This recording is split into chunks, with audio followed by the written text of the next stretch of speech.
Bueno, nosotros preparamos en la Escuela Política Guillotina a finales del año pasado esta presentación, porque tuvimos una sesión también para conmemorar el centenario de la Revolución y también enmarcado un poco en el temario del curso pasado, que iba sobre las luchas sociales y los movimientos revolucionarios en Europa. Entonces, bueno, preparamos esta presentación, me pidió Pablo que os la presentase. Realmente esta presentación nos ocupó 2 sesiones, fue una presentación larga y la voy a tratar de resumir porque tenemos hoy 2 ponencias y no tenemos 2 sesiones sino una. Entonces, trataré de pasar deprisa sobre algunos temas y centrarme más en lo que fue el proceso revolucionario y en cualquier caso os dejaré copia, os haré llegar una copia de la presentación por si os interesa verlo con más detenimiento. Bueno, empiezo con una frase de Rosa Luxemburgo de su texto sobre la Revolución Rusa. Rosa Luxemburgo le pilló el grueso de la Revolución Rusa en la cárcel. Sabéis que Rosa Luxemburgo era una dirigente comunista alemana del movimiento espartacista, eran consejistas, y ella fue una de las impulsoras de la revolución fracasada en Alemania. Sabéis que al igual que en Rusia, en Alemania, al final de la Primera Guerra Mundial los soldados se negaron a combatir y formaron consejos de obreros y soldados, pero cometieron el error de entregar el poder a los socialdemócratas. Los socialdemócratas aliados con la burguesía los masacraron y al final Rosa Luxemburgo acabó muerta. Y acabó también Liebknecht y el resto de los dirigentes. Y acabaron con la revolución alemana. Cuando Rosa Luxemburgo estaba en la cárcel, ella trataba de seguir el proceso revolucionario ruso, tengo unas notas, algunas críticas, no vamos a entrar hoy en ellas, pero hay algo recogido en la presentación.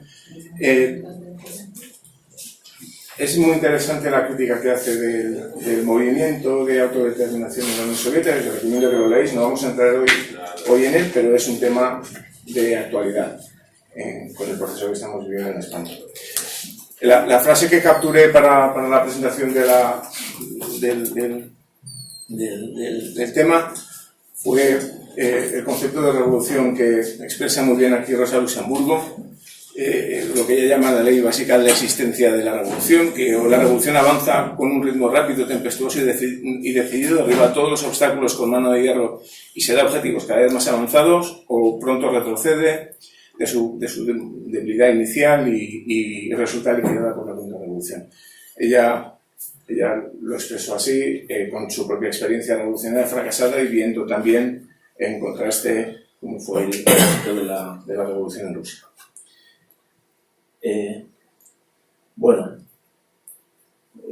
Voy a pasar muy deprisa sobre los antecedentes de la revolución, porque no tenemos mucho tiempo. Sí que quería indicar muy brevemente que a finales del siglo XIX, pues en Rusia había una autocracia zarista, el zar gobernaba con mano de hierro, con muchísima represión, con torturas, crímenes, asesinatos, en cualquier disturbio mandaba el ejército que disparaba sin miramientos, con artillería si hacía falta sobre la gente. Tenía el apoyo de la Iglesia Ortodoxa.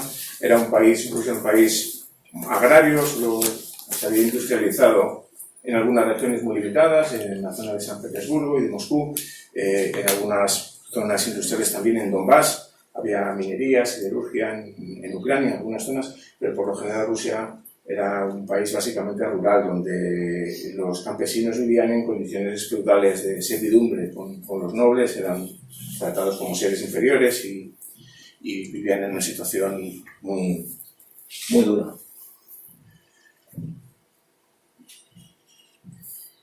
Un vistazo rápido a lo que era la extensión del Imperio Ruso en 1917.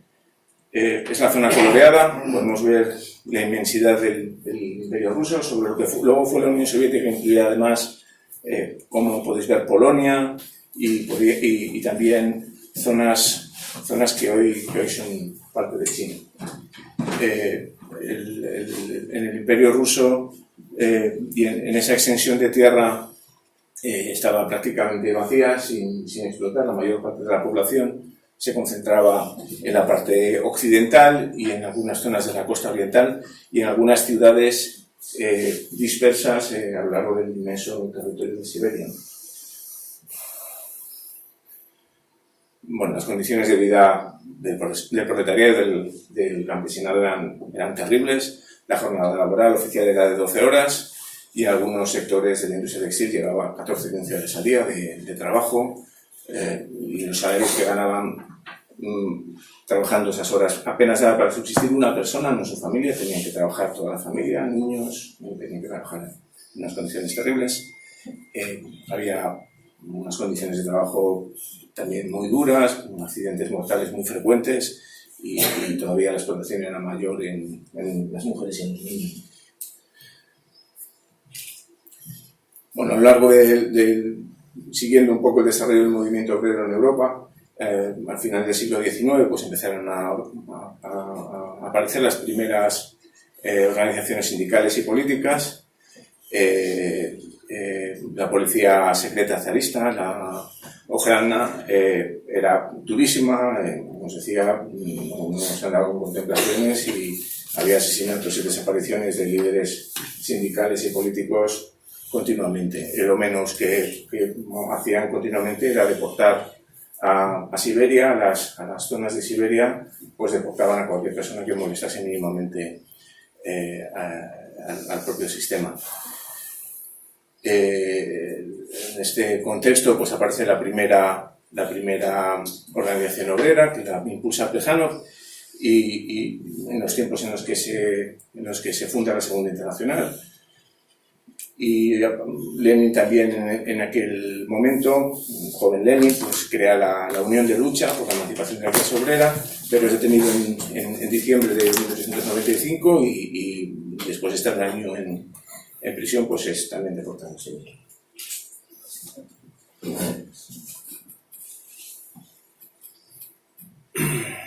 La Unión de Lucha coordina muchas huelgas y consigue algunos pequeños avances, consigue llevar la jornada laboral a 11 horas y media, desde las 12 a las 12 que había entonces, y en esos últimos años del siglo XIX pues se funda en la clandestinidad de Rusia el Partido Obrero Socialdemócrata de Rusia. Lenin estaba en Siberia, pero fue uno de los impulsores, ¿no?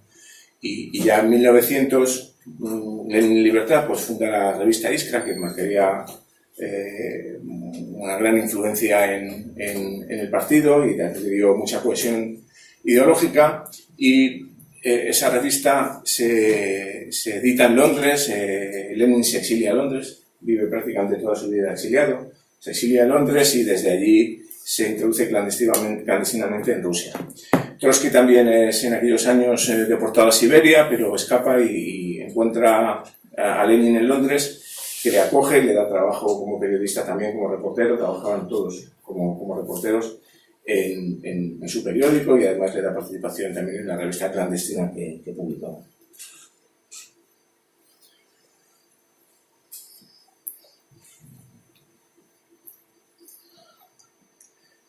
Bueno, continúa todo este bullicio de este movimiento obrero con sin grandes logros en Rusia a principios del siglo XX. En 1901 se crea el Partido Social Revolucionario, el partido PSR o OSR. SRistas les llaman también los rusos, y los llamaremos así en esta presentación, y básicamente eran grupos principalmente populistas, con los que Lenin se enfrentó desde el principio. Era gente que tenía muchísimo apoyo en los sectores de campesinos, y que prometían repartos de tierra y prometían logros fáciles de formular, y tenían una implantación bastante amplia, sobre todo entre los campesinos. En 1903 tuvo lugar el segundo congreso del Partido Obrero Socialdemócrata Ruso, y se produjo la división entre lo que fueron los bolcheviques y los mencheviques. La discusión se centró alrededor del programa que planteó Lenin desde la revista Iskra desde Londres, que fue apoyada mayoritariamente, por eso bolcheviques significan mayoritarios. Los que se opusieron, que eran menos en aquel momento, pues se llamaron mencheviques, significa minoritarios. O sea, bolcheviques significa mayoritario, no significa nada más. Igual que bolshoi en ruso significa grande, el bolchevique es mayoritario. Eso también es importante tenerlo, porque a veces, en el lenguaje normal parece que un bolchevique es algo terrible, simplemente una facción mayoritaria dentro de un partido. El programa que propone Lenin pues tiene unos objetivos máximos, objetivos finales, que implicaban pues, el derrocamiento del poder capitalista y la puesta en marcha de la revolución socialista, y otros objetivos más inmediatos que buscaban el derrocamiento del poder de los zares, la implantación de una república democrática, aún con alianzas con los partidos burgueses y los partidos liberales, conseguir la jornada de 8 horas, es uno de los objetivos de todo el movimiento obrero en Europa durante todos esos años, ellos también lo pusieron en su programa, y también la devolución a los campesinos de las tierras que poco a poco, con hipotecas y con los pequeños campesinos les iban arrebatando pues los campesinos más terratenientes y también los campesinos ricos, que llamaban kulaks, que luego tuvieron un papel también a lo largo de la revolución y de los primeros años de la Unión Soviética, un papel muy significativo. Surgieron muchas discrepancias y en ese momento Trotsky se alineó con los mencheviques y no con los bolcheviques hasta 1905. También es importante retener que en el momento Trotsky se subió al cargo del partido bolchevique y se sumó a la revolución.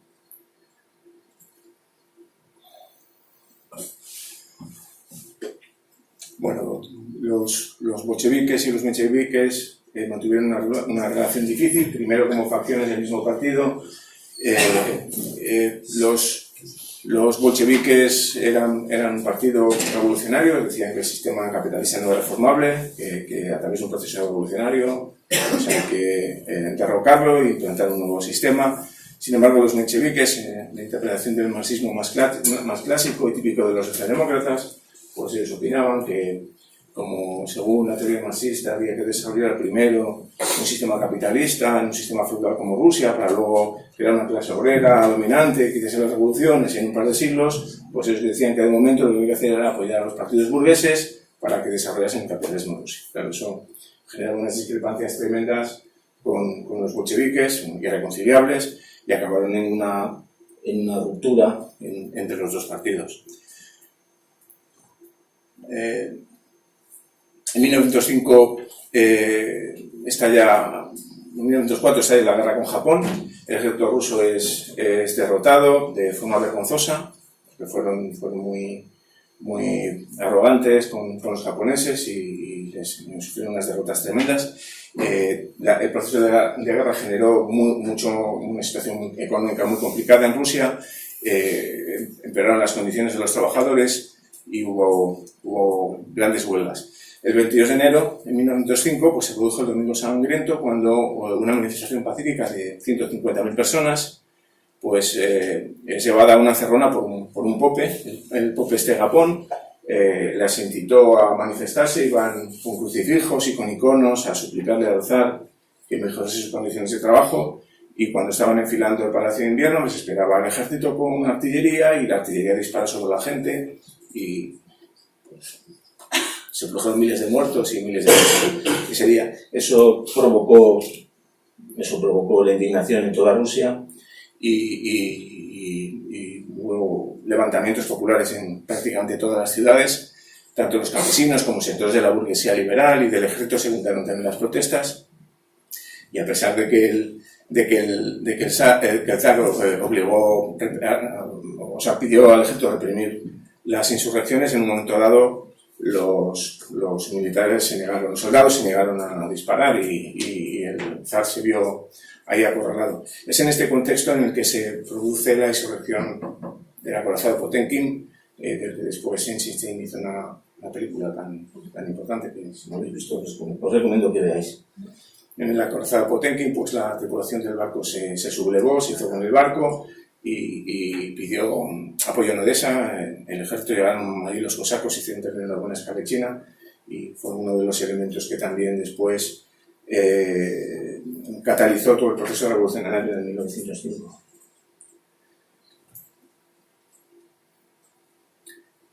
Es importante resaltar que en este momento cuando el zar trataba de mantener el control de la situación, se organizaron en todas las ciudades de forma espontánea lo que después serían los soviets. La palabra soviet en ruso significa consejo. Se establecieron consejos de soldados, de campesinos y de obreros en todas las fábricas y en todas las ciudades, también en el campo. Ellos elegían delegados y establecían también de forma espontánea soviets de mayor nivel que agrupaban y coordinaban la acción de los consejos populares. Eso lo hicieron de una forma muy generalizada y lo hicieron para contestar a lo que la burguesía liberal había conseguido sacar del zar, que era una duma, que era una especie de parlamento sin capacidad de legislación. Era solo una institución consultiva para el zar. No tenía poder legislativo y era un paripé. Entonces, como respuesta, pues la gente reaccionó y organizó los soviets. Los soviets llegaron a tener mucho poder porque todo el mundo seguía lo que decían los soviets, implantaron una jornada de 8 horas y incitaron a no pagar impuestos, incluso se quedaron ellos con las recaudaciones de los impuestos, organizaron milicias y se hizo acopio de armas y consiguieron un poder muy significativo, ya en 1905. Eran un poco más expeditivos de 15 años, los soviets.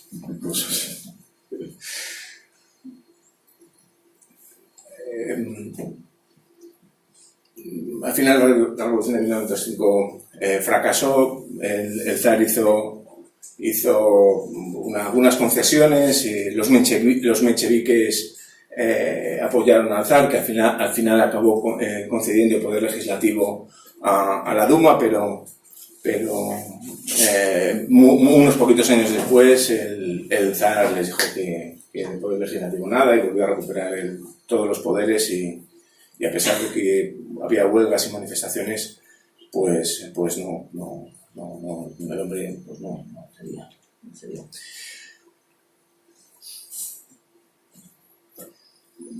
Después de este periodo se produce una fase de expansión industrial, también en todo el mundo, y los kulaks, estos campesinos ricos que decíamos antes, seguían apropiándose de la tierra de los pequeños campesinos a través de procesos de hipotecas y de préstamos. Pues iban acumulando tierras, acumulando poder y iban expulsando a todos los campesinos que no tenían más remedio que trasladarse a los centros industriales para buscar trabajo. Como la actividad industrial en el mundo estaba también en desarrollo, en Rusia hubo también una expansión muy grande del proceso industrial y aumentó de una forma muy significativa en estos años la proporción de obreros industriales en Rusia. El Partido Socialdemócrata Bolchevique, que era un partido, ya no era una facción del partido bolchevique, sino que era ya un partido independiente, pues seguía organizando el movimiento obrero y siempre combinando un equilibrio difícil de acción clandestina con la acción legal, teniendo representación en la Duma, pero luego por debajo haciendo lo que tenía que hacer. Es otra lección que también deberíamos aprender porque nuestros partidos institucionalizados se olvidaron también de la calle y parece que el único objetivo es participar en las instituciones y la historia demuestra que a través del proceso electoral es muy difícil alcanzar el poder. Uno tiene que ganar primero la calle, ganar primero la gente y después conquistar el poder, bien sea por las urnas o por otros métodos, pero primero hay que ganar la confianza de la gente. Y el partido bolchevique nunca dejó de hacerlo y poco a poco iba creciendo con su implantación y la confianza de los grupos de trabajadores. Bueno, en este proceso, como decís, probablemente bien, las potencias imperialistas en Europa estaban en conflicto, estaban peleándose principalmente por el dominio de los terrenos coloniales en África y en Asia, donde Alemania, que había crecido mucho industrialmente, buscaba tener cuotas de poder y zonas de expansión colonial, y Francia e Inglaterra, que ya tenían imperios coloniales bien asentados, pues no les dejaban entrar, y esas contradicciones llevaron a un enfrentamiento entre las potencias de la Triple Entente, que eran Francia e Inglaterra, y en el otro lado pues estaban Alemania, Austria, Hungría, Bulgaria y Turquía, que eran los países emergentes que querían desarrollar su imperio colonial y se veían frenados en ese proceso. Estalla la guerra y Rusia se alinea pues, con Francia y con Inglaterra, eran aliados tradicionales del gobierno ruso.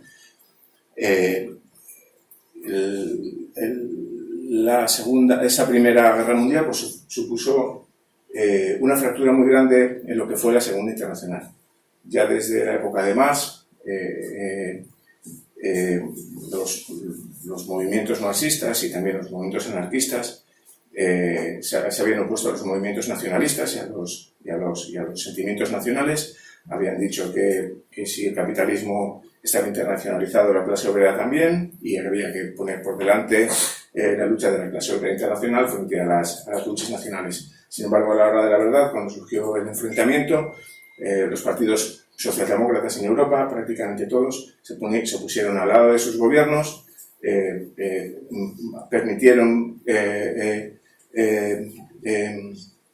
degradar las condiciones de trabajo de la gente para ayudar a la economía de guerra, impulsaron toda la fabricación de armas, la industria bélica, y fomentaron el propio enfrentamiento entre proletarios de distintos países. Eso dio lugar a tensiones en todos los países, tensiones terribles, en Alemania, como dijimos antes, con esa sublevación del final de la Primera Guerra Mundial. En Francia también es muy significado que Jean Jaurès, que era un dirigente socialista, socialdemócrata francés, que se oponía a la participación de Francia en la Guerra Mundial, simplemente fue asesinado por los propios socialdemócratas.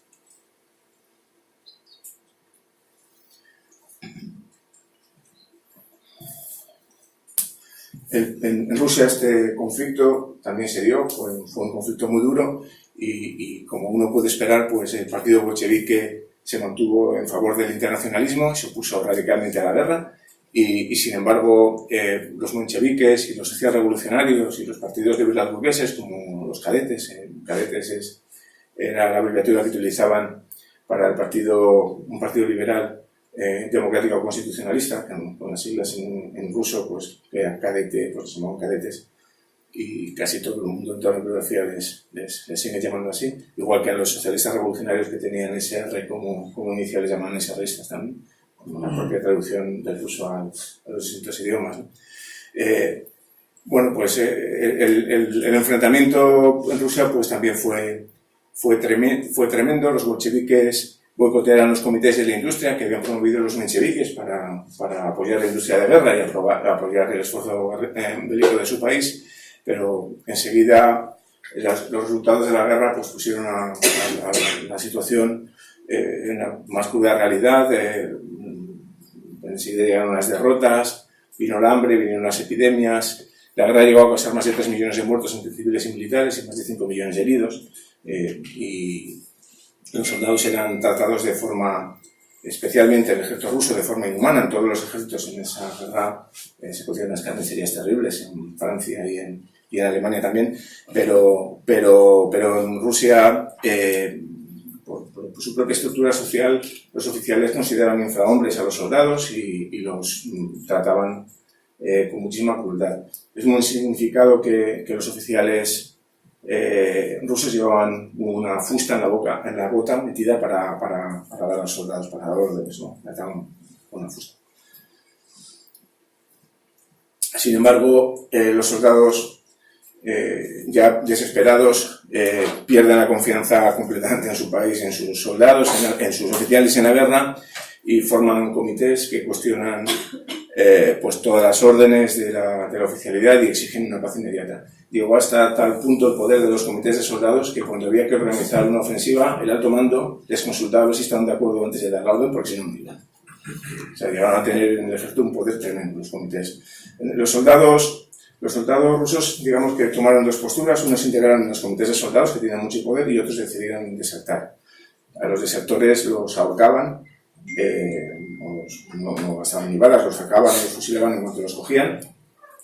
Y muchos de esos desertores se dedicaban después al saqueo también dentro de su propio país, eran delincuentes y generaron también muchos problemas y muchas discusiones dentro del propio movimiento revolucionario. Era una situación muy complicada. Pero lo significativo fue eso, que los soldados fueron capaces de constituir comités tan fuertes que el alto mando les tenía que pedir permiso para iniciar una ofensiva. En principios de 1917,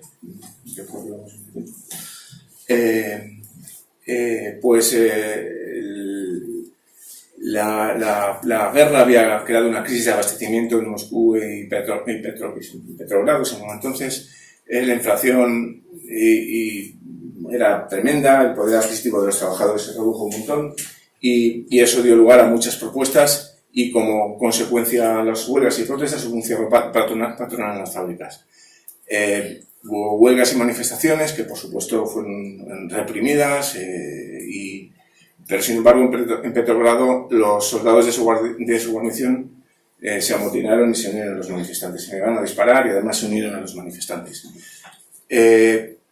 Enseguida todas las reivindicaciones económicas se convirtieron en reivindicaciones políticas y el gobierno y los partidos se vieron impotentes. Llamaron más soldados, pero traían soldados del frente, pero los soldados se negaban a intervenir y se sumaban a los otros soldados que estaban en rebelión y en la situación de impotencia que se creó, el zar, el 2 de marzo abdicó. Cedió el gobierno, un gobierno provisional, lo vemos después, y aún así pues, el gobierno provisional pues, seguía tratando de desplazar tropas del frente hacia San Petersburgo, pero ya los soldados que se habían unido a los manifestantes eran más de 60.000 y ya los obreros empezaron también a adquirir armas, organizaron la Guardia Roja, organizaron sus propias milicias, y ya el asunto era imparable. Los soviets que se habían formado en 1905 y habían quedado en suspenso con la represión que siguió la revolución, pues muy rápidamente, con la experiencia de 1905, se volvieron a crear. Primero en San Petersburgo y después en otras muchas ciudades. El soviet de San Petersburgo consiguió ocupar un edificio enorme del Instituto Smolny, que era un instituto de los nobles para educar señoritas, un edificio gigantesco, y ese sería el cuartel general de la Revolución, y vivían allí, tenían de todo, casas, vivían, hacían guardia, tenían organizaciones, instrucción militar, el instituto era gigantesco. Esto es una fotografía de la época del instituto, podéis ver el tamaño que tenían las instalaciones, eso no ocupa y lo demás eran tonterías. Desde el Instituto Smolny organizaron la revolución. Bueno, ese proceso se contagia como un regalo de pólvora en toda Rusia. Había una situación de malestar tremendo y en cuanto surgió el movimiento revolucionario en San Petersburgo, pues enseguida en Moscú y en otras muchas ciudades empezaron a quedar soviets. Y también en las zonas rurales empezaron a quedar soviets de campesinos y muy pronto ya los soviets controlaban prácticamente todas las ciudades y incluso arrastraron también pues a los socialrevolucionarios y al resto de los partidos liberales. Ellos, el gobierno provisional trataba de crear una asamblea constituyente y en principio nombraron a un príncipe para que la promoviese y este señor Kerensky, que era un partido que llamaban Trudovico también, otra de las facciones de los partidos liberales, fue uno de los líderes de ese gobierno provisional que trataba de poner en orden la situación y apaciguar lo que pudiera la propia revolución.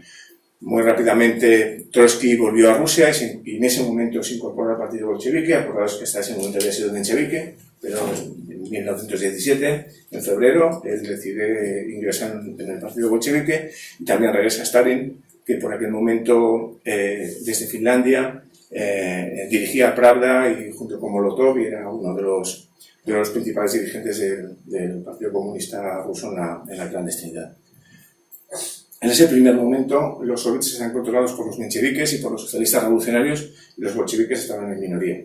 En todo ese proceso los movimientos populistas pues tuvieron una aceptación mucho más fácil y rápida de la gente en su descontento y los bolcheviques estaban claramente en minoría y por eso desde los partidos liberales con la colaboración de los mencheviques podían llevar el gobierno, la Revolución de Febrero, podían llevar el gobierno hacia la constitución de una república liberal, que es lo que trataban de hacer, ¿no?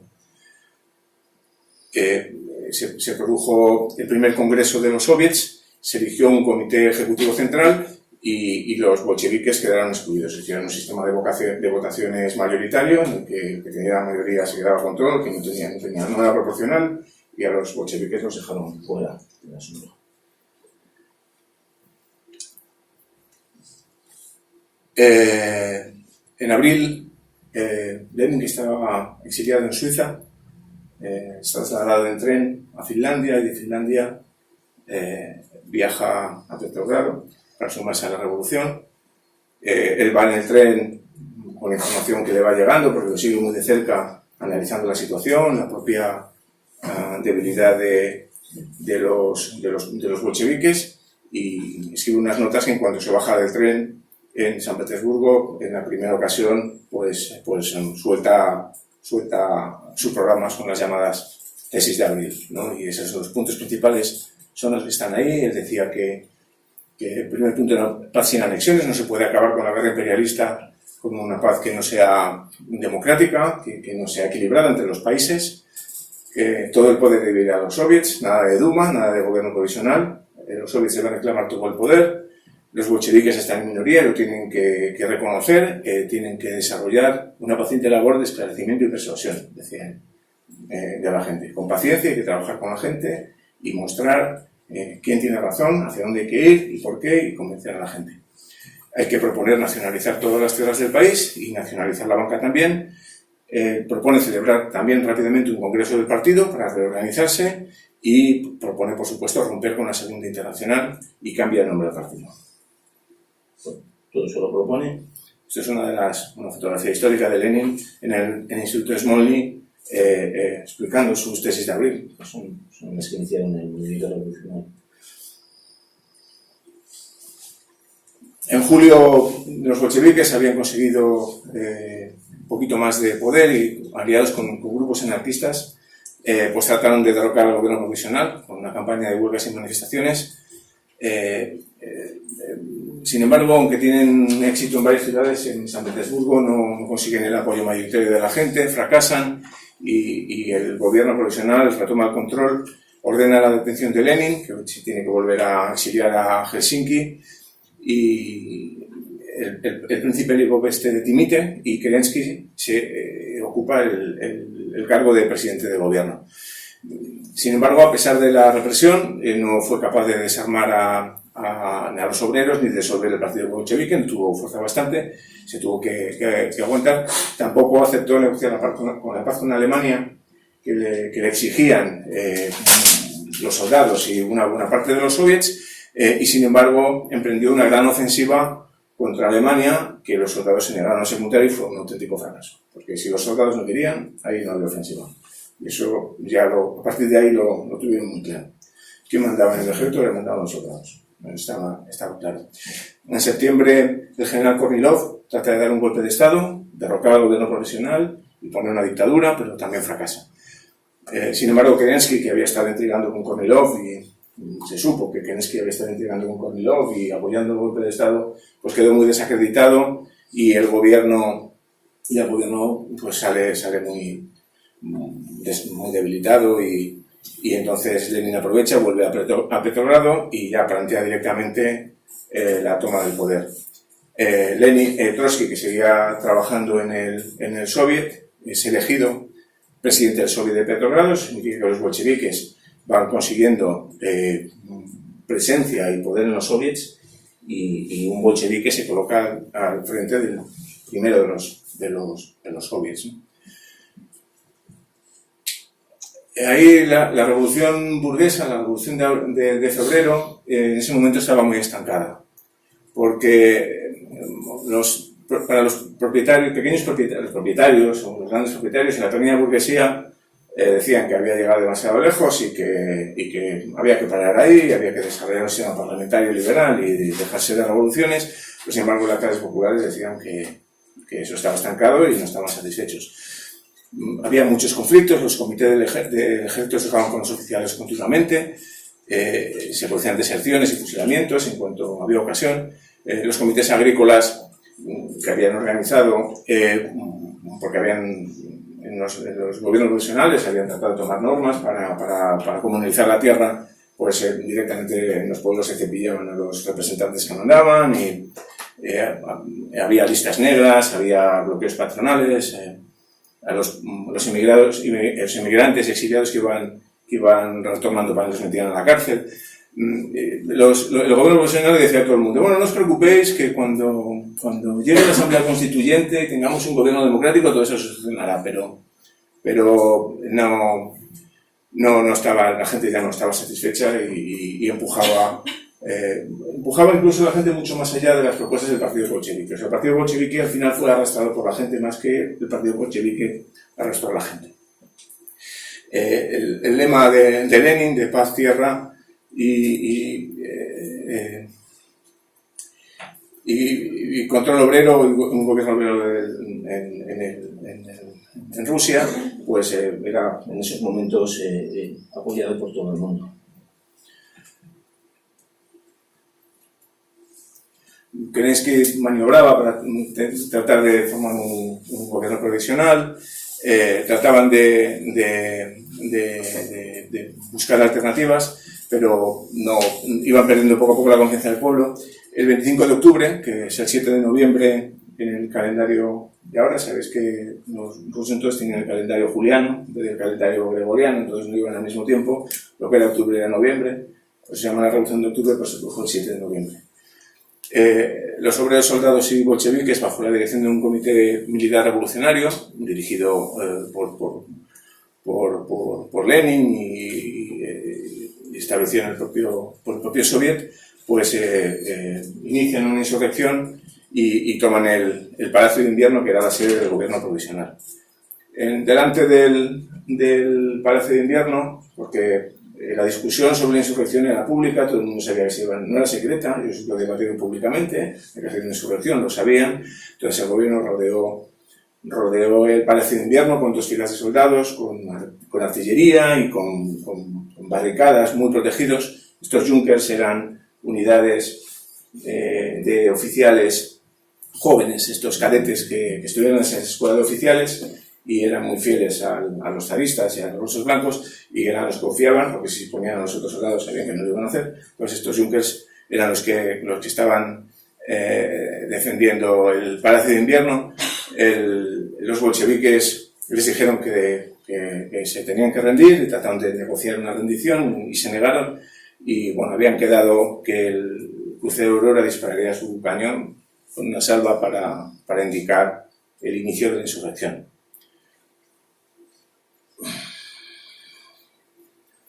El crucero Aurora, sabéis que es uno de los símbolos de la revolución, y también había una condecoración en la Unión Soviética, que era la orden del crucero de octubre, que tenía la imagen del crucero Aurora. El crucero Aurora todavía se puede ver en San Petersburgo y lo han reparado últimamente, es uno de los símbolos de la revolución.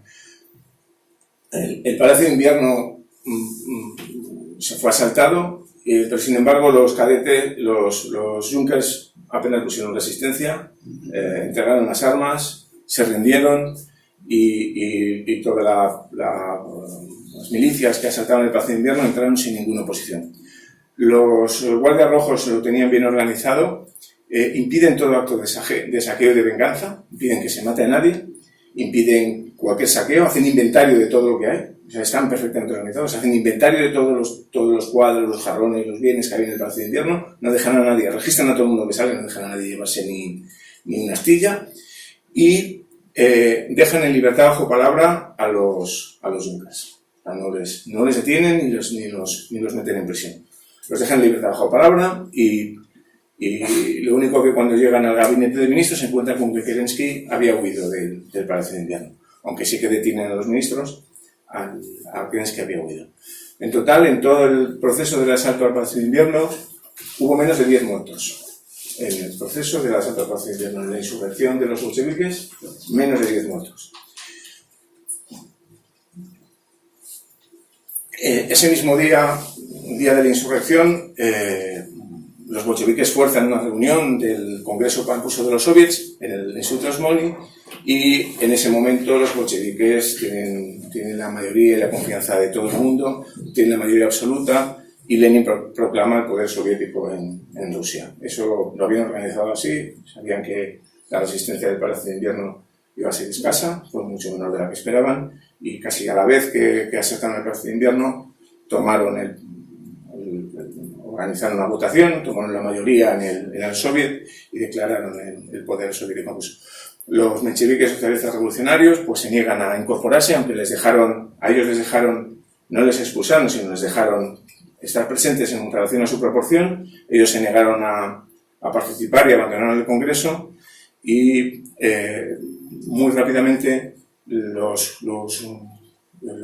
delegados de los soviets, ya controlados por los bolcheviques, fueron a todas las ciudades contando lo que había pasado y extendiendo la revolución. Era muy importante este proceso porque los sindicatos controlaban, los sindicatos ferroviarios controlaban la circulación de trenes y decidían quién viajaba y quién no viajaba. Si los sindicatos ferroviarios no querían que viajasen delegados de uno o de otro, no les dejaban viajar, no les embarcaban en los trenes. En ese caso, los sindicatos ferroviarios colaboraron, más adelante no tanto, pero porque en muchos casos estaban muy controlados por los mencheviques, pero en ese caso propagaron muy deprisa las decisiones del Comité Central y la revolución se extendió muy rápidamente. No fue fácil el proceso, porque en los días siguientes los eserristas y los mencheviques de derechas, junto a los Junkers que habían dejado libertad bajo palabra, organizaron la contrarrevolución. Kerensky, que había huido, pues se encuentra con los generales cosacos y con Kaledin y con otros cosacos y se hacen fuertes y tratan de avanzar sobre San Petersburgo.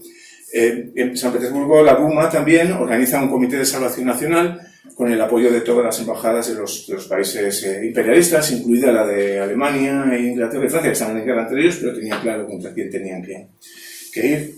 Empezaron a difundir también bulos sobre matanzas, saqueos y violaciones de los bolcheviques en el asalto al Palacio de Invierno para exaltar a las clases medias.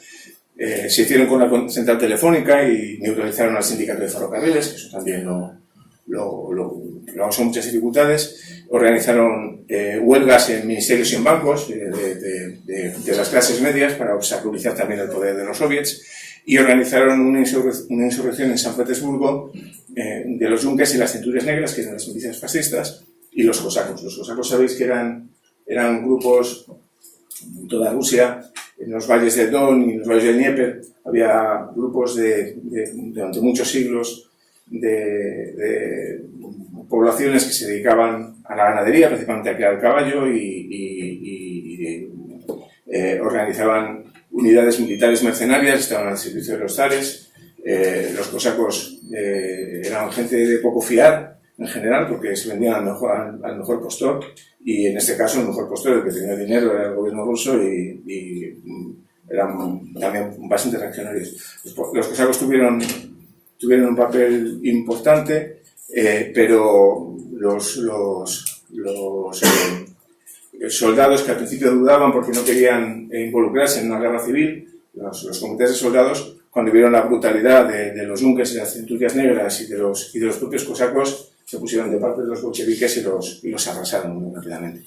Ahí sí que hubo miles de muertos, porque hubo combates durísimos entre los cosacos y las unidades militares que habían traído los generales zaristas, ¿no? Sin embargo, fueron derrotados en San Petersburgo. En Moscú, Bukharin combate durante 7 días con muchísima dureza. Los sindicatos ferroviarios se negaban a transportar tropas desde San Petersburgo a Moscú y estuvieron 7 días casi combatiendo solos.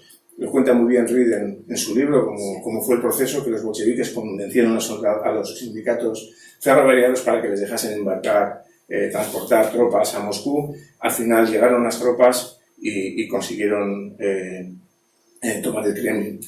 Los contrarrevolucionarios se habían atrincherado en el Kremlin y en un castillo, y era muy difícil de tomar, pero al final lo llegaron a tomar. Hubo muchas críticas porque porque habían bombardeado las santas iglesias del Kremlin y todo eso hicieron una campaña también de desprestigio muy grande, pero al final Moscú cayó y cayendo Moscú y San Petersburgo prácticamente se hicieron con el control de todas las ciudades. Bueno, Ken escribió, no lo cogieron y después pues se la siguió organizando. Muy rápidamente el Soviet estableció el decreto sobre la tierra. Necesitaban el apoyo de los campesinos. Los campesinos siempre son desconfiados, conservadores y tratan de obtener mejoras muy inmediatas. Ellos querían el reparto de la tierra. Había muchos revolucionarios que se negaban a repartir la tierra porque la tierra había que nacionalizarla, no había que repartirla, aunque después se trabajase de forma colectiva. Pero no tuvieron más remedio que repartir tierra, porque si no era imposible conseguir el apoyo de los campesinos. Los soviets de los campesinos estaban controlados por los eserristas y por los mencheviques y organizaron un poco al margen de su comité central. Tenían un comité central propio los campesinos, organizaron otro comité central para desplazarlo. Allí se presentaron los delegados, en principio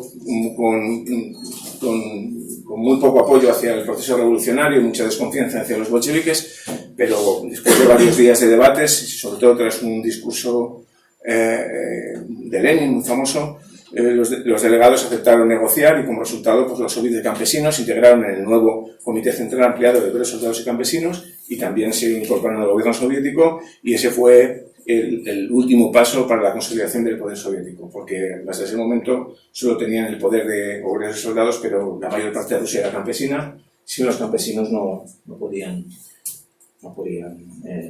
progresar mucho. Bueno, voy a ir un poquito más deprisa, no sé muy bien cómo vamos de tiempo, quizá son ahora las 8. Me sirve a vosotros también. Hasta el 20 o así.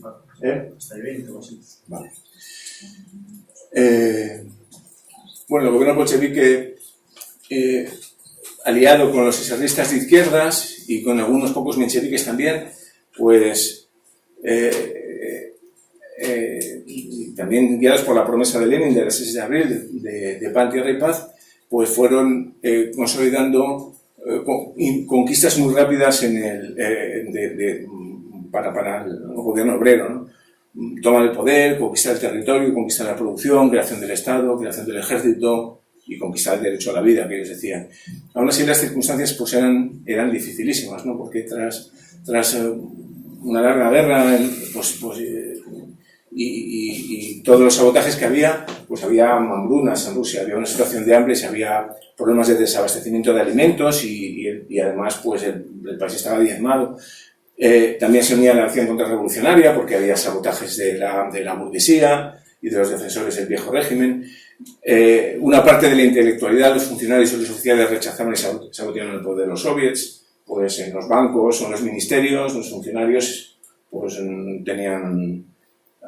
hacían resistencias de todo tipo, ignoraban las instrucciones, hacían como que no las entendían, las ejecutaban mal, todo tipo de... Tanto los bancos como los ministerios, pues era muy difícil que las decisiones que tomaba el gobierno se llevasen a la práctica.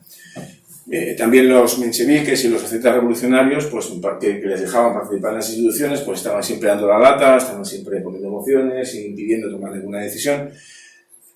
Y Rusia, sin embargo, en todo ese proceso pues seguía en guerra con Alemania y para los bolcheviques era fundamental firmar la paz y tratar de poner en orden el país, ¿no?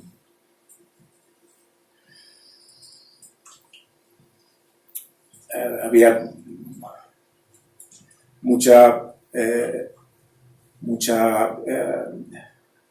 descoordinación entre los distintos movimientos. En principio estaban apoyados, pero en las pequeñas decisiones, cualquier decisión, pues, cuando inicia el proceso, pues costaba días o semanas de discusiones. Tomar cualquier decisión era una situación complicada, cada uno trataba de buscar sus intereses específicos, inmediatos, y no miraba a largo plazo, y trataba de resolver su problema, su acera, su bache, eso lo sabéis muy bien, como hemos enfrentado esa situación también aquí.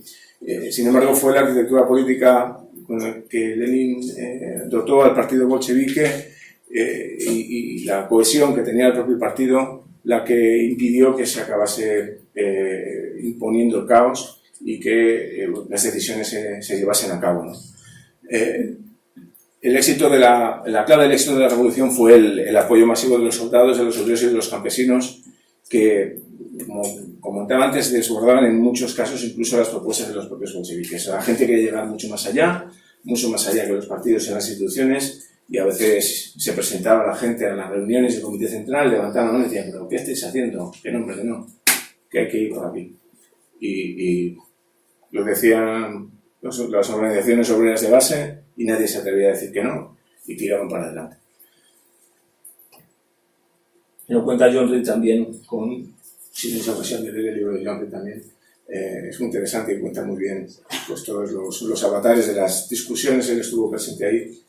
Estuvo presente sabéis que John Reed era un periodista americano que acompañó el proceso revolucionario, escribió un libro sobre la revolución rusa, murió al principio de los años 20 de disentería cuando estaba escribiendo el segundo, y es el único extranjero que está enterrado en el muro del Kremlin.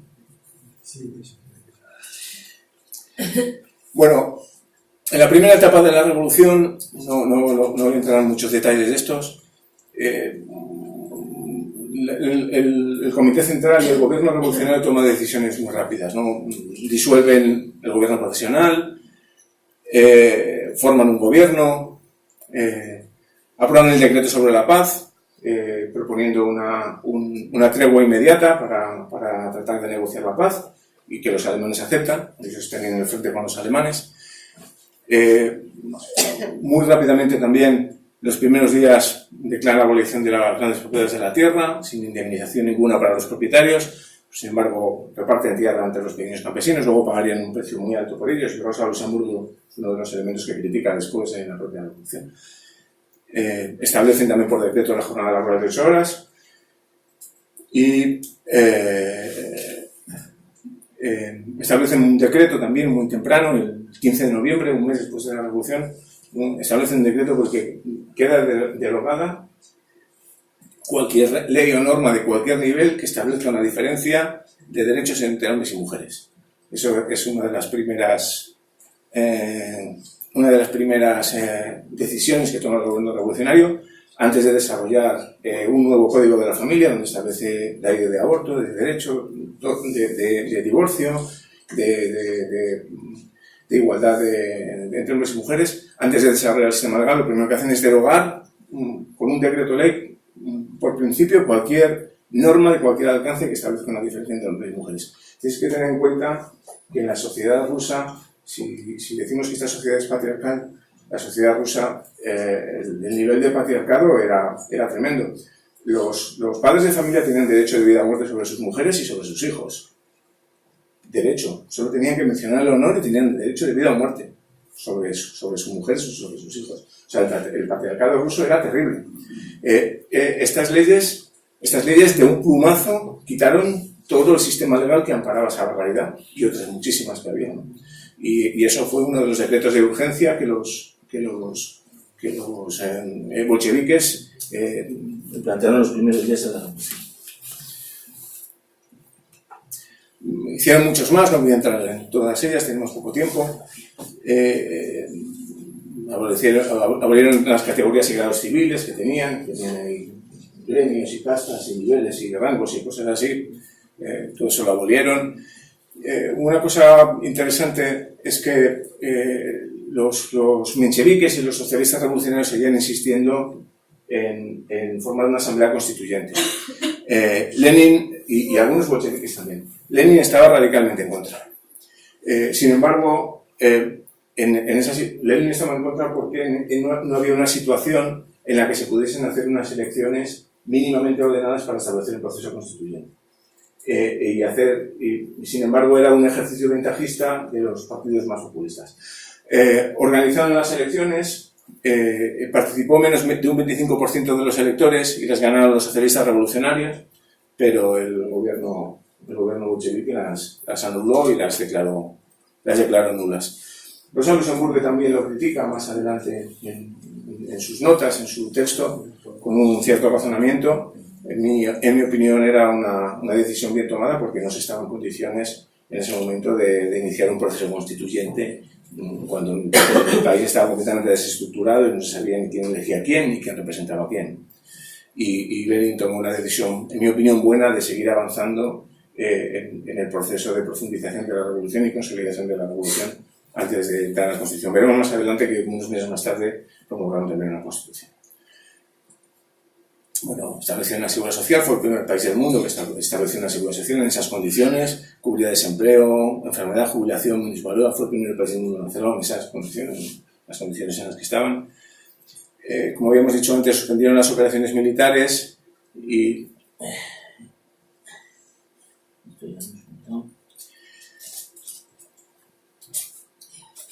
Esto es lo que contaba antes, la Asamblea Constituyente fue disuelta, pero en enero de 1918 el Congreso Panruso de Soviets aprobó la Declaración de Derechos del Pueblo Trabajador y Explotado, que luego sería la base para la Constitución Soviética, que sí, la primera Constitución Soviética se aprobó unos meses más tarde. Una de las decisiones que toma el gobierno soviético en este proceso es elegir la bandera. Eligió la bandera roja de la Comuna de París y la primera vez que aparece también el símbolo de la hoz y el martillo con la asociación del proletariado y el campesinado en el proceso revolucionario. Es estos días de 1918 donde aparecen esos dos símbolos que se consolidan como símbolos identificadores del movimiento comunista.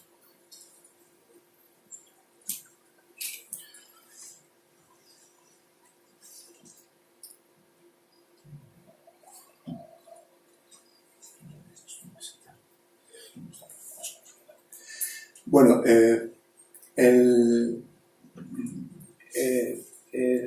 una vez las operaciones militares estuvieron paralizadas y se llegó a una tregua con Alemania y empezó el proceso de negociación, pues Alemania se veía en situación de fuerza con respecto a Rusia y fue muy exigente con las concesiones que le pedía al ejército, al gobierno bolchevique para firmar un tratado de paz. Fueron tan duras las concesiones que se generó una controversia fortísima dentro del partido bolchevique. Trotsky, que entonces era el comisario de Asuntos Exteriores, sabéis que en ese sentido comisario significa comisionado, significa la persona que está, era un cargo equivalente a ministro. Se llamaban comisarios, no eran comisarios de policía, eran comisionados, ¿no? El ministro, el comisario de Asuntos Exteriores, responsable de la negociación, se negó a firmar el Tratado de Paz y dimitió para no firmarlo. Sin embargo, Lenin no tuvo más remedio que firmarlo y eso supuso, primero, permitir la independencia de Finlandia y Polonia, que eran partes del Imperio Ruso, y tanto en Finlandia como en Polonia había movimientos revolucionarios muy potentes, y sin embargo la independencia dejó a los países en manos de la burguesía, para siempre, ya prácticamente, y obligó a hacer también concesiones territoriales al Imperio Austrohúngaro y a Polonia, gobernada ya por partidos burgueses, nacionalistas burgueses, pues de gran parte de Ucrania, de Estonia, Letonia y parte de Bielorrusia. Esas concesiones territoriales pues fueron las que crearon un gran enfrentamiento dentro del propio partido bolchevique y llevaron a Trotsky a dimitir.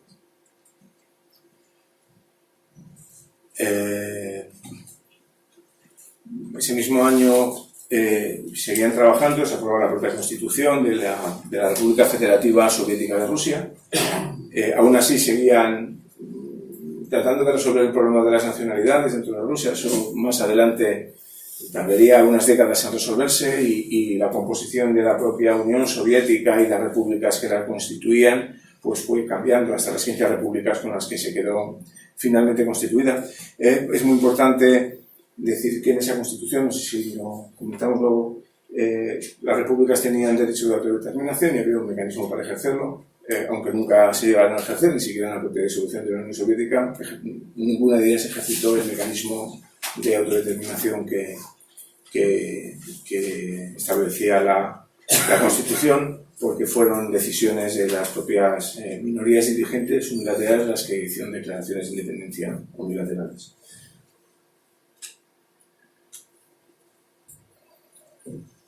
Bueno, la Revolución Rusa esperaba ser el detonante de la revolución en Europa. Tanto Trotsky como Lenin sabían que había condiciones en otros países de Europa para que se desarrollasen movimientos revolucionarios.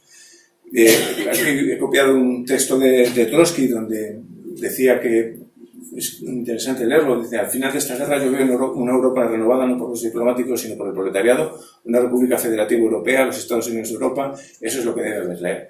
La autonomía nacional ya es insuficiente, el progreso económico exige la supresión de las fronteras nacionales. Si Europa queda fraccionada en grupos nacionales, el imperialismo continuará su obra. Solo la República Federativa Europea puede dar la paz al mundo entero, pero sin la intervención de las masas populares europeas esos objetivos no pueden alcanzarse por ahora.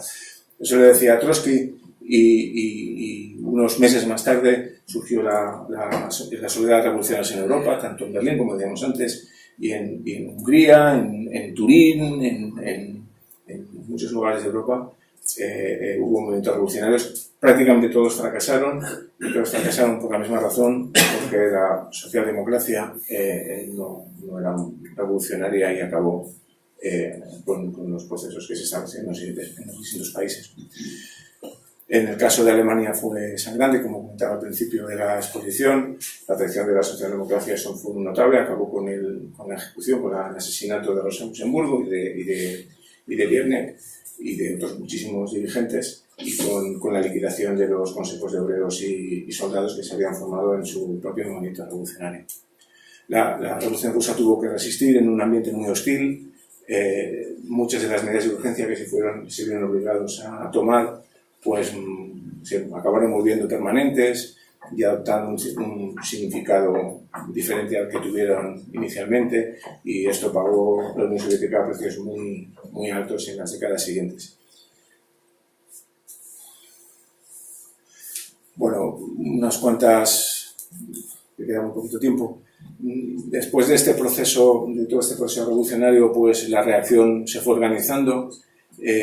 Casi desde el día siguiente de la propia revolución ya trataron de asaltar San Petersburgo, como comentamos antes, pero a lo largo de 1918 pues se formó el Ejército Blanco, integrado por oficiales y soldados zaristas, y también apoyado por grupos de cadetes, de mencheviques y de otros sectores de socialistas revolucionarios de derechas.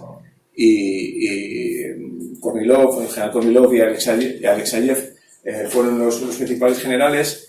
Se hicieron fuertes en algunas regiones de Don y en Siberia, pero sin embargo la propia brutalidad ejercida por los ejércitos blancos desprestigiaron muchísimo, incluso dentro de la población que inicialmente les apoyaba sus propias posiciones, y eso llevó un poco a que los bolcheviques pudiesen defender mejor la revolución. En el propio proceso de la guerra civil se produjo la intervención de todos los países occidentales. Los países occidentales enviaron 250.000 soldados a Rusia para apoyar a los rusos blancos contra los bolcheviques. Podéis ver aquí los números de soldados que mandaron algunos de los países. Muy significativamente Alemania envió 40.000 soldados, Japón 70.000 soldados. Entre los soldados británicos había un joven oficial de nombre muy conocido, un tal Winston Churchill. Fue uno de los oficiales que dirigió la intervención contrarrevolucionaria en Rusia. Digo porque luego tuvo un papel muy significado y es importante situarlo históricamente. Las otras referencias con Churchill fueron la guerra de los Boers, con campos de concentración exterminios también, que también es importante anclarla cuando se le trata de presentar como un héroe. Hay que echarla atrás un poco en su historia personal y ver de dónde salió el individuo.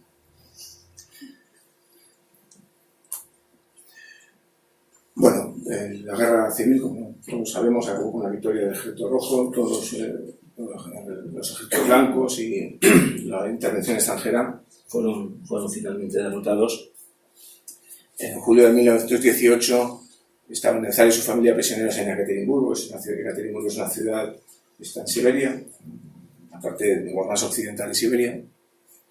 Estaban en una situación muy comprometida porque las tropas checoslovacas estaban rodeando la ciudad y los guardianes decidieron ejecutarlos antes que entregarlos. Finalmente los checoslovacos no llegaron a tomar Ekaterimburgo, pero la familia real quedó liquidada. En este punto del proceso de la guerra civil se produjo un caos aún mayor que en el proceso de guerra mundial y el proceso revolucionario inicial. Los bolcheviques establecieron lo que luego se llamó comunismo de guerra, que era un sistema económico con una economía muy centralizada, que trataba de garantizar los suministros a las ciudades y al ejército para sostener el esfuerzo bélico. Como veremos, esta política de comunismo de guerra se mantuvo hasta el año 1921, en la que se estableció la nueva política económica. La nueva política económica es otra referencia importante también de la Revolución de Octubre. El comunismo de guerra consiguió salvar la situación tremenda de la guerra civil, pero en nombre del comunismo de guerra se cometieron muchísimos errores. Tanto el apresuramiento excesivo en la toma de decisiones, en la falta de participación y control popular en las propias decisiones, pues hizo que al enfrentar todas las confiscaciones y nacionalizaciones que hacían, pues hubo una oposición muy grande de millones de campesinos y muchos obreros, y que se negaron después a trabajar y a colaborar con la política económica, y entonces se generó una crisis política y una crisis económica también muy grande. Se produjeron grandes hambrunas también. Entonces, en el 10º Congreso, el Partido Comunista, Lenin propuso establecer un cambio en la política económica, implantar el impuesto en especie, intercambiar entre la agricultura y la industria en especie sin transacción monetaria, desarrollar la industria y establecer estímulos materiales. Eso supone, y es una crítica, establecer un sistema de capitalismo de Estado que habían criticado con mucha dureza en los años anteriores. Fue una claudicación, muchos lo consideran una claudicación, y también fue una necesidad porque la situación del final de la guerra civil en Rusia pues era terrorífica. Implicó dar pasos atrás en la revolución, volviendo a establecer relaciones comerciales, establecieron cooperativas, las cooperativas como empresas privadas, arrendaron tierras, bosques y terrenos a capital privado, crearon sociedades mixtas, y toda esta situación se mantuvo hasta 1928 con el primer plan quinquenal de Stalin, en el que se revertió el proceso y se volvió a nacionalizar la industria de la propiedad. Bueno, en el 18 Lenin y el gobierno soviético se trasladaron a Moscú. En agosto del 19 Lenin sufrió un atentado, le dieron 3 o 4 tiros, sobrevivió, salió de una fábrica donde había pronunciado un discurso y una anarquista, supuestamente Stefani Kaplan, pues disparó sobre él, le dio un tiro en el cuello, tardaron años en poderle sacar la bala. El hombre se salvó de la muerte, pero nunca volvió a recuperar la salud. En el año 22 sufrió el primer infarto cerebral y lo dejó paralizado. Y luego en diciembre del mismo año tuvo otros y tuvo varios ataques más. En esa época el estaba muy impedido y le dictaba a su mujer, a Krupskaya, le dictaba algunas notas en donde hacía reflexiones sobre la propia situación, sobre los errores que se cometían, sobre lo que él cree que había que hacer, y eso es lo que se llamó después el testamento político de Lenin. Es un texto que no es muy largo, se puede leer. Es ahí donde critica a Stalin, critica a Trotsky le critica su ego y su ambición personal. A Stalin dice que es muy bruto, porque principalmente porque había tenido en esos días, escribió las notas, un enfrentamiento con su mujer que no le dejaba visitar a Lenin, y Stalin insistió y le montó una bronca. Entonces su mujer fue llorando, entonces Lenin se cabreó y escribió esas notas. Había había una situación muy dura y muy difícil, ¿no? Sin embargo, ya lo vemos después, en enero del 24 Lenin entró en coma y falleció. ya desde el año 22 Stalin era secretario general del partido. Nunca fue otra cosa que secretario general del partido. Acumuló mucho poder, pero nunca fue en algún momento ministro. Fue ministro de guerra en el año 41 y fue ministro de nacionalidades unos años antes, pero nunca fue ninguna especie de presidente de gobierno o algo así. Stalin tenía mucho poder y también mucha autoridad, pero su puesto de secretario general era un puesto de segundo orden. Él dimitió 5 o 6 veces, tanto desde el año... está por ahí la secuencia, no he querido copiarla porque es un poco tediosa, pero en el año 24, en el 28, en el 52, no sé qué, presentaba su dimisión porque ya no quería ser secretario general, pero le seguían poniendo ahí. Bueno, aquí acaba un poco la presentación, siempre se me ha alargado un poquito, un poco la bibliografía que he manejado para preparar el tema este. Os haré llegar, si queréis, la presentación, hay alguna información más detallada en ella y en esos textos también se ponen muy claros. Muchas gracias.